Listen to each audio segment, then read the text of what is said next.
हाँ बेटा, सभी बच्चों से सुप्रभात। और आज इस वीडियो में अपने कक्षा 12 में हिंदी साहित्य जो विषय है, इस विषय की पाठ्यक्रमानुसार जो तीसरी इकाई है यानी खंड ग जो है, में पाठ्य पुस्तक सरयू के दो भाग हैं, गद्य और पद्य भाग। गद्य भाग का पाठ सेव और देव।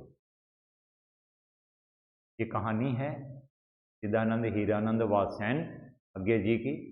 आओ आज इस वीडियो में अपने इसी पाठ के पीछे यानी इस पाठ से जुड़े हुए, इससे संबंधित जो प्रश्न हैं, प्रश्नों के उत्तरों पर चर्चा करेंगे।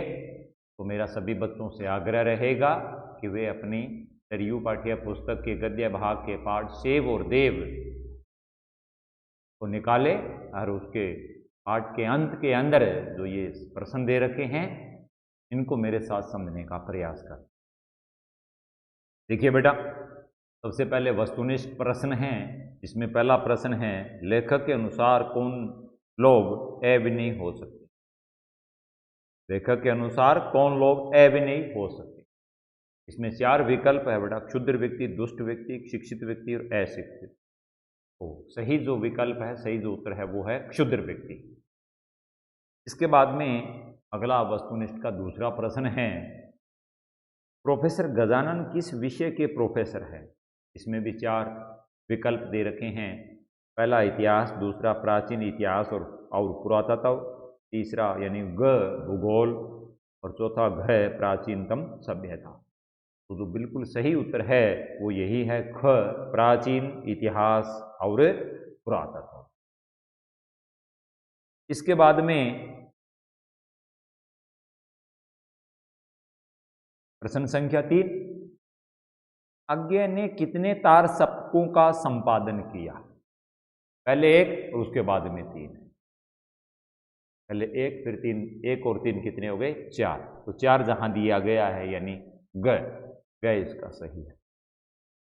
प्रश्न संख्या 4, लेखक किसकी उपेक्षा पर दुख व्यक्त करता है? किसकी उपेक्षा यानी अनादर, तिरस्कार जो होता है। मानवतव, देवतव, दानवतव और राक्षसतव। किसकी उपेक्षा? सही जो उत्तर है वो है देवतव। तो ये थे वस्तुनिष्ठ प्रश्न 4 बेटा। आओ अब इसके बाद में आगे प्रश्न आते हैं अति लघुतरात्मक। ये वो प्रश्न है बेटा जिनके उत्तर एक वाक्य या एक पंक्ति में दिए जाते हैं। तो पहला अति लघुतरात्मक का प्रश्न देखिए, प्रोफेसर गजानन कहाँ घूमने जाते हैं और क्यों? कहाँ घूमने जाते हैं? कुल्लू, हिमाचल प्रदेश के अंदर ये जगह है। यहाँ के प्राकृतिक सौंदर्य और इतिहास से जुड़ी हुई पुरातत्व की जो चीजें उनको वो देखना चाहते हैं।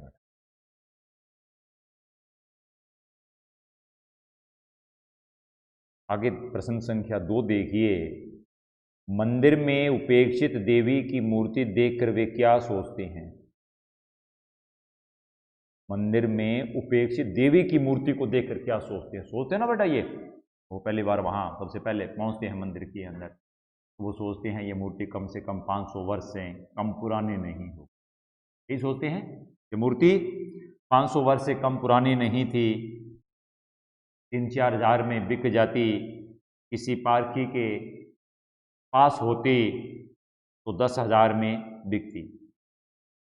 इस पर कितनी बलि चढ़ी होगी, अब इस पर कीड़े हैं, वो रेंग रहे हैं या चल रहे हैं, ये वो सोचते हैं बेटा।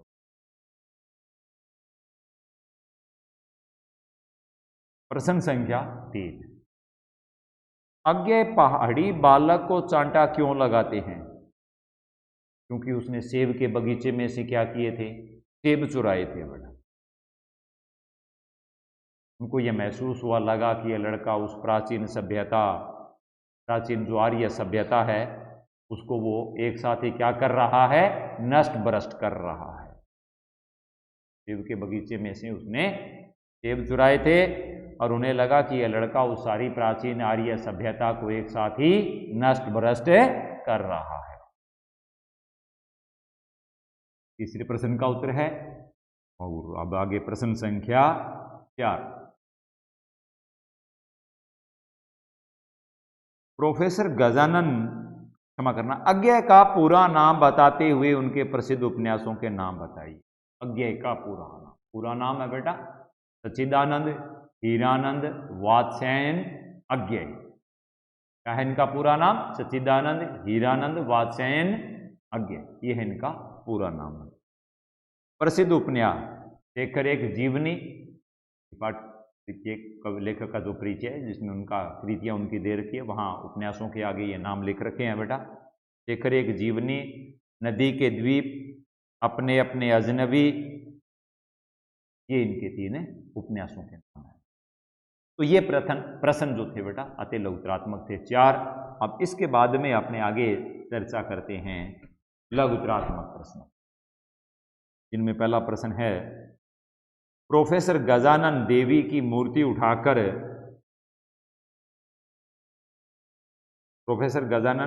मूर्ति उठाकर ओवरकोट में रखकर चलते समय क्या सोचते हैं बेटा?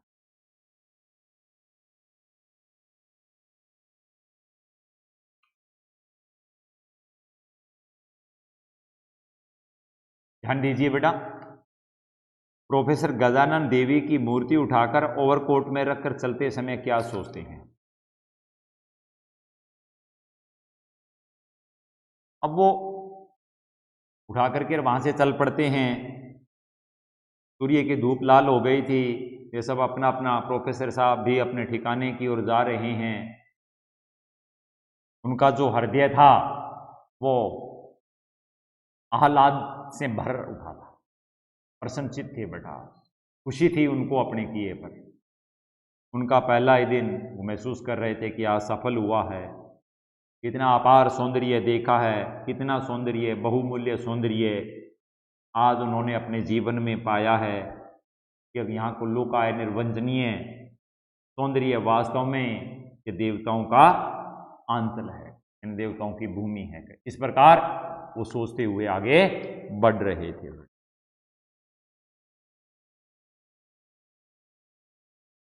प्रश्न संख्या 2 देखिए बेटा, सेब तोड़ने वाले लड़के को पीटने के बाद उनके मन में क्या विचार आते हैं? अपने शब्दों में लिखिए बेटा।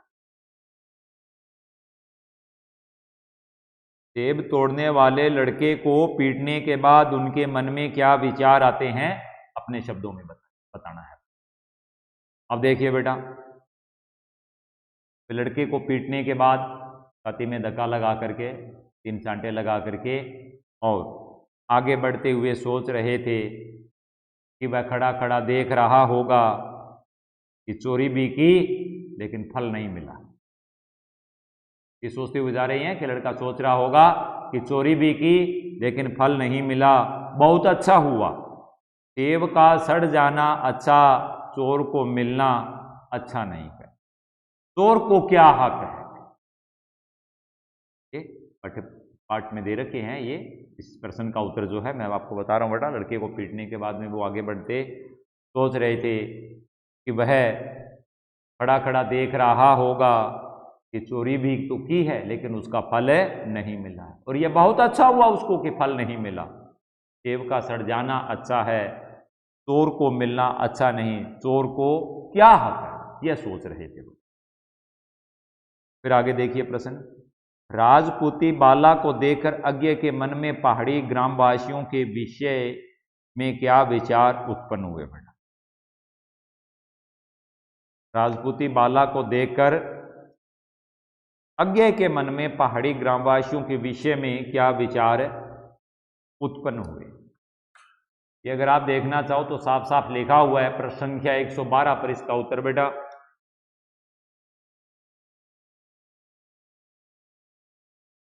तो वो बालिका से पूछते हैं, वो बोलती नहीं है, तो वो मुस्कुरा करके आगे चलते हैं।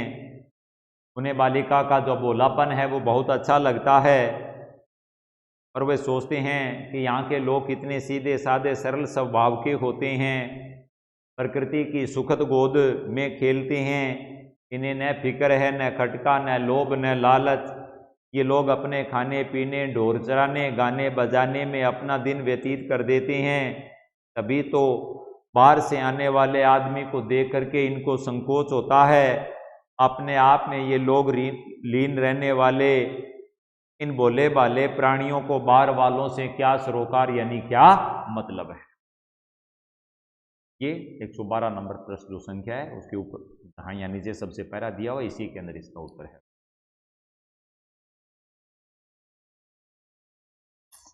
प्रश्न संख्या 4 लघु प्राथमिक। लोभ लालच कुछ समय के लिए मन को विचलित कर सकते हैं, परंतु अंत में नैतिक भाव ही विजयी होते हैं। संकलित कहानी के संदर्भ में स्पष्ट कीजिए बेटा। स्वाभाविक बात है बेटा, प्रोफेसर साहब ने लड़के को कांटा लगाया, उसको छाती में धक्का दिया और उसके बाद में फिर वो आगे बढ़े तो एकाएक प्रोफेसर साहब पर गाज गिरी। एक चौंधिया देने वाला लोग क्षण भर के लिए, थोड़े समय के लिए उनके आगे जल करके और एक बात लिख दी, एक वाक्य लिख दिया, इसने तो सेब चुराया है, तुम देवस्थान लूट ले आए हो गए। और इस तरह से वो चौंक गए, क्षण भर खड़े रहे, फिर धीरे धीरे उल्टे पांव गांव की ओर चले और तर्क पनपा उनके भीतर। तर्क कहने लगा कि तुमने बेवकूफ़ी की, दलील बिल्कुल गलत, तुलना आधारहीन है। वे बुद्धि की प्रेरणा आकर के उसके वशीभूत हो गए। धीरे धीरे कोलाहल शोर चारों ओर बढ़ने लगा। उनकी गति चलने की थी वो और तीव्र हो गई। वे बड़ी तीव्र गति से आंधी के समान गांव से गुजर रहे थे। तब घर जाता हुआ प्रत्येक जो आदमी है वो उनको विस्मय यानी हैरानी की दृष्टि से देखने लगा। उनको लगा उनकी छाती की ओर देख रही हैं, जैसे उस काले ओवरकोट में छिपी हुई देव मूर्ति को और उसके पीछे प्रोफेसर साहब के दिल में बसे हुए पाप को वे खूब अच्छी तरह से जानते हैं। अंधेरा होते होते वे वापिस आत्मग्लानि उनको हुई और उसके आत्मग्लानि के फलस्वरूप प्रायश्चित करने के बाद वापिस मंदिर में जाते हैं। किवाड़ को एक तरफ पटक करके और मूर्ति को यथास्थान पर रख देते हैं, लौट कर चलते हैं। आसपास के वृक्ष और अंधेरे में भयानक हो जाते हैं। सुनसान ने उन्हें फिर सुझाया, एक निधि को नष्ट कर रहे हो, लेकिन जाने क्यों उनके मन में शांति उमड़ी। उन्हें लगा दुनिया ठीक है, बहुत अच्छी है। प्रसन्नता हमारा कि लोभ लालच कुछ समय के लिए मन को विचलित कर, परंतु अंत में नैतिक भाव विजयी होते हैं। बात यही है बेटा कि आदमी बुद्धि के वशीभूत होकर के और कई बार ऐसा गलत कार्य कर लेता है, उसके अंदर हाथ डालता है, लेकिन अंतरात्मा हमेशा व्यक्ति को रोकती है। अंदर की जो मन की जो बात होती है, आत्मिक जो भावनाएं हमारी है, उनके ऊपर हम उनको कोई तर्क दे करके, कोई प्रमाण दे करके उनको रोक नहीं सकते। भावनाएं, विचार, मन के जो है, मन के जो भाव है, वो हमेशा गलत काम को करने के लिए हमें मना करते हैं, लेकिन हम अपने स्वार्थ, अपने लोभ, अपने लालच में आकर के और उस काम को कर लेते हैं। लेकिन ये लेखक के अंदर जो नैतिकता आई है, उस लड़के से प्रेरणा उनको मिली है कि इसने तो भूख शांत करने के लिए मूर्ति चुराई थी और तुम देवता का स्थान लूट ले आए हो। तो ये नैतिकता जो उमड़ी है बेटा, ये स्वतः अंदर से निकली है। कोई आरोपित करे, कोई थोपे तो ये संभव है नहीं है। तो इस तरह से आप इस प्रश्न का जो उत्तर है, जैसा मैंने बताया, आप इसको लिख सकते हो बेटा। इसके बाद में आगे की कहानी निबंधात्मक प्रश्न आते हैं बेटा। निबंधात्मक में पहला, आगे की कहानी कला की विशेषताओं पर प्रकाश डालिए बेटा। आगे की कहानी कला पर प्रकाश डालना है, यानी कला की विशेषता बतानी है। तो देखिए बेटा, अज्ञे जी न केवल एक रचनाकार थे, न केवल एक कवि, बल्कि ये कहानीकार के रूप में भी हमारे सामने आते हैं बेटा। अज्ञे जी कहानीकार के रूप में भी हमारे सामने आए हैं।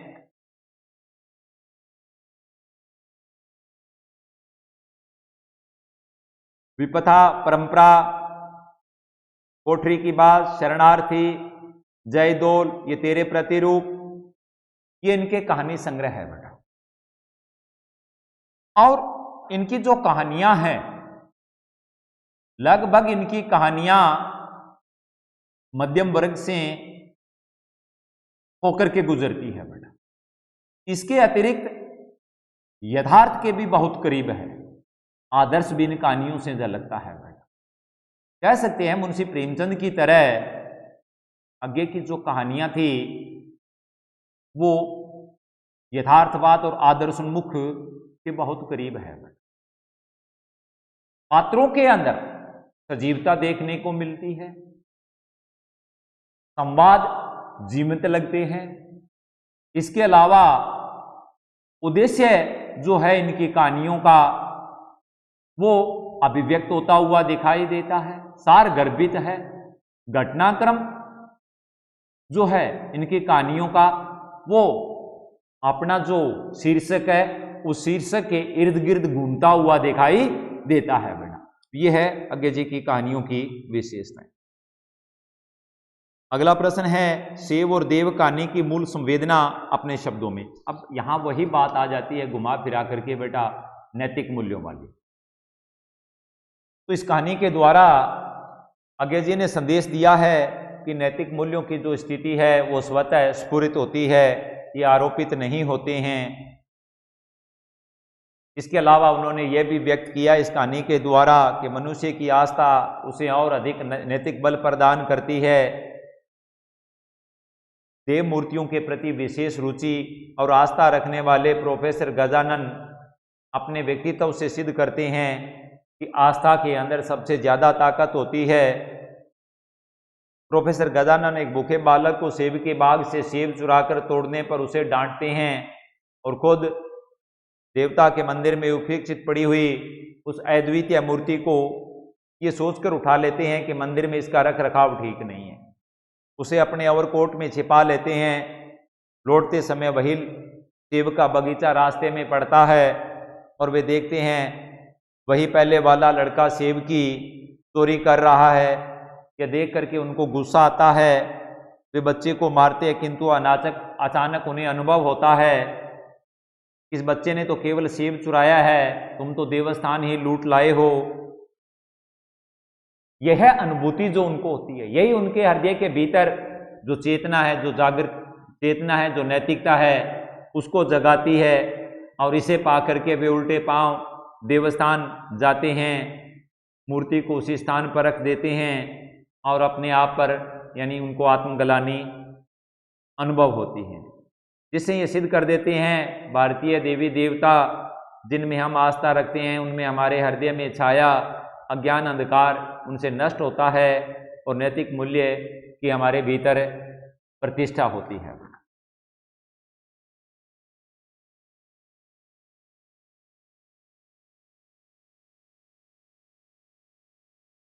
इसके बाद में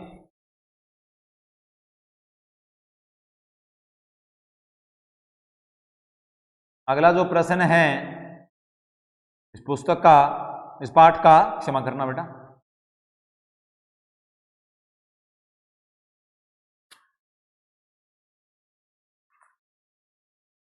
वो है प्रोफेसर गजानन की चारित्रिक विशेषताओं को रेखांकित कीजिए बेटा।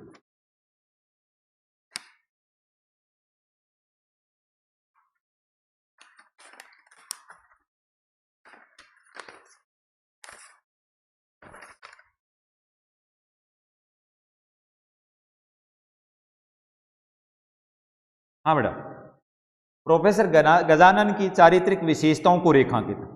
प्रोफेसर गजानन है वो इतिहास और पुरातत्व विषय के ज्ञाता है। पुरानी जो इतिहासप्रद चीजें हैं उनमें उनकी रुचि है। प्राकृतिक सौंदर्य के वो प्रेमी है, उसके कुशल पारखी भी है। इसके अतिरिक्त पहाड़ी जगहों में जाकर के और पुरातत्व विषय से जुड़ी हुई जो सामग्री है उसको एकत्र करके और उसके बारे में वो जानकारी या ज्ञान है वो एकत्रित करना चाहते हैं। इसी क्रम में वो कुल्लू पहुंचते हैं। वहाँ वो एक मंदिर में पहुंचते हैं। उस मंदिर में पहुंच करके और वहां वो देवता की मूर्ति को देखते हैं जो उन्हें बेशकीमती मालूम होती है। उसके बारे में उनके विचार उनमें पनपते हैं कि यह मूर्ति यथास्थान पर उचित नहीं है। देवता की जहां मूर्ति होती है वहां उसकी पूजा होती है। ये मंदिर उपेक्षित हालत के अंदर है, मूर्ति भी जिसके ऊपर कीड़े मकोड़े रेंग रहे हैं, इसके लिए यह स्थान उपयुक्त नहीं है। उसको उठा करके और कोर्ट के अंदर रख लेते हैं। लौट करके आते हैं, तब गांव के करीब से होकर निकलते हैं। तब हर कोई, उनको एहसास होता है कि उनको देखने वाला हर कोई व्यक्ति है वो सुबह की नज़र से देख रहा है कि उनके भीतर उन्होंने मूर्ति को छिपा रखा है। फिर उससे पहले जो बालक उनको मिलता है जो सेब की चोरी कर रहा है उसको मारते हैं, पीटते हैं। वहाँ से उनकी नैतिकता है वो जागृत होती है। इसने तो सेब चुराई हैं केवल अपनी भूख मिटाने के लिए और तुम खुद देवता का जो स्थान है उसको ही लूट लाए हो। तो इस तरह से नैतिक मूल्यों का संरक्षण करने वाले हैं। उसी नैतिकता के जागृत होने के बाद में वो मंदिर में जाकर के मूर्ति को यथास्थान पर लौट आते हैं। तो ये है प्रोफेसर गजानन की विशेषताएं। अगला प्रश्न, इसने तो सेब ही चुराया है, तुम देवस्थान लूट आए हो। इस कथन में लेखक की मन स्थिति पर अपने विचार प्रकट कीजिए। इसने तो सेब चुराया है, तुम देवस्थान, बस वही बात आ जाएगी बेटा घुमा फिरा करके कि प्रोफेसर साहब उस मंदिर में पहुंचे। उल्लू के अंदर जो प्राचीन मंदिर है, पुजारी से पूछ करके उस मंदिर में पहुंच गए। पहुंचने के बाद में मंदिर के भीतर का जो दृश्य है, जहां इस समय पशुओं की बलि दी जाती थी, उनके सींग पड़े हुए हैं, धूल मिट्टी गिरने के कारण वो मिट्टी के रंग के हो गए हैं। शिवलिंग भी है, गणेश की प्रतिमा भी है, देवता की प्रतिमा है। उनको देखते हैं, उनके बारे में वो विचार करते हैं, बाहर आकर के झांकते हैं, देखते हैं, फिर अंदर चले जाते हैं। कई देर तक उनके मन मस्तिष्क में अंदर उधेड़ बुन चलती रहती है। अंततः वो उसका मूल्य आंकते हैं, कीमत आंकते हैं। उससे पहले ये भी कहते हैं मूर्ति यहाँ पड़ी हुई है उपेक्षित दशा के अंदर, पूरा मंदिर का ही उपेक्षा इसकी होती रहती है। ये सही जगह पर नहीं है मूर्ति, इसको यहाँ से सही जगह पर ले जाना चाहिए। इसके साथ वो उसका मूल्य आंकते हैं। तो ये सारी बातें उनके दिमाग में इस प्रकार के तर्क पैदा करती है बेटा, और इन्हीं तर्कों से वो घिर करके मूर्ति को उठा करके लौटाते हैं। जब लौटते हैं तो मार्ग में उनको वही लड़का मिलता है, उसको पकड़ करके 3-4 चांटे लगाते हैं। उनको एहसास होता है इसने जो सेब चुराए अपनी भूख मिटाने के लिए, तुम तो पूरा का पूरा देवस्थान लूट लाए हो। इस प्रकार से उनका अंतःकरण, उनकी आत्मा, उनका मन वो जागृत हो जाता है, नैतिकता जाग जाती है उनके भीतर। और उस नैतिकता के जागने पर उससे प्रेरणा पा करके उल्टे पांव मंदिर में जाते हैं, यथास्थान पर है मूर्ति है उसको वो रखाते हैं। ये है